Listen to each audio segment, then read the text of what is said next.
young artist, so it's the Artful Splodger here, and we are going to have a go at shading today. So if you'd like to print off this picture, then please check the notes section below. So it needs to be accurate.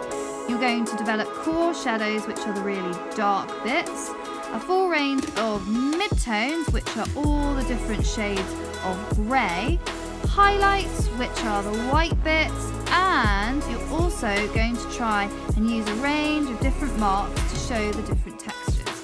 So first of all, let's have a go at practicing our shading technique. So you need to pick up your pencil like I'm demonstrating now, and you're going to hold it a bit like a knife. And then rather than using the tip of the pencil, you're going to use the side of the pencil lead like this.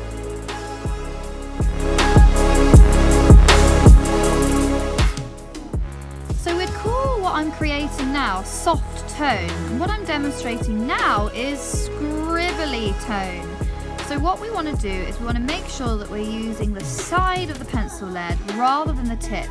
And we want our lines to be nice and squeezed up together to create that lovely, soft, not scribbly tone. So to help you get started, I've given you a very faint image of a kangaroo, so you don't need to worry about the drawing element. You can just get stuck into really mastering the shading. So here I'm using my shading grip and I'm starting to build up those shaded areas using my shading grip.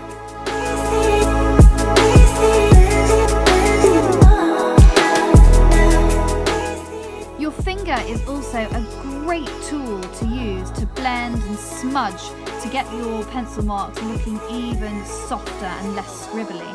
And I'd really advise that you use either a 2B or a 4B pencil if you have one, but don't worry if you don't.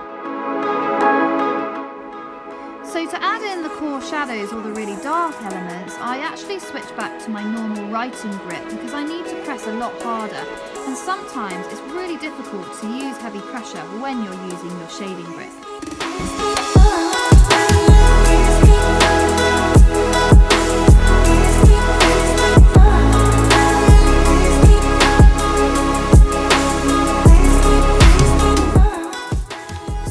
Completing the shading element, I then need to practice mark making. So this is for the medium length hair on the kangaroo's chest. So I'm using vertical lines and they should be going in the direction of the hair, which is downwards. And it's an up and down, up and down, up and down movement. And if you look at the body of the kangaroo, its fur is sort of tufty.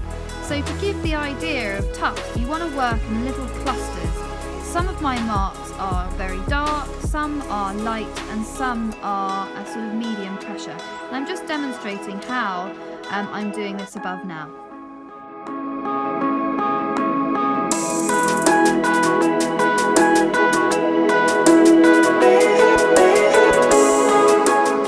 So within the face of the kangaroo, there's a real variety of different textures, and so you're going to need to use a real variety of different marks. And I advise you to test them at the top of your page beforehand.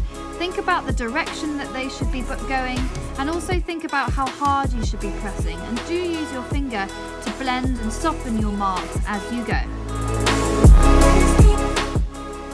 And then just to finish, use your eraser to reinstate the white areas. So I'm just going to rub out any areas that I've accidentally blended over, just to really make those white areas pop, as that's the illusion of drawing. The white areas protrude out of the page and the dark sink back, and that's what gives your drawing a 3D effect. Today you've been developing your shading skills. Good luck everybody, and see you next time.